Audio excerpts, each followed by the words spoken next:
Madhumita from Sivaraj Homeopathic Medical College and Research Institute.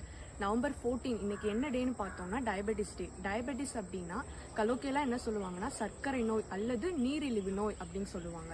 இதோட அறிகுறிகள் என்னென்னலாம் இருக்குன்னு பார்த்தோம்னா பாலிஃபேஜியா, அதிகப்படியான பசி எடுக்கிறது, பாலியூரியா அப்படின்னா அடிக்கடி யூரின் போறது, பாலிடிப்சியா அதிகப்படியான தண்ணி தாகம், சோர்வு, கண் மங்களா தெரியும். இந்த சிம்டம் இருக்கவங்க நெக்ஸ்ட் என்ன பண்ணணும்னு கேட்டா இன்வெஸ்டிகேஷன், அதாவது பிளட் சுகர் லெவல் வந்துட்டு டெஸ்ட் பண்ணும். ஃபாஸ்டிங் பிளட் சுகர் லெவல் எவ்வளோ இருக்குன்னு பார்த்தா 80 to 100 mg/dl இருந்துச்சுன்னா அது normal.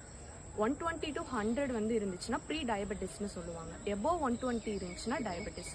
Post prandial blood sugar level, அதாவது சாப்பிட்டதுக்கு அப்புறம் 2 மணி நேரம் கழிச்சு வந்து எடுக்கிறது தான் இது.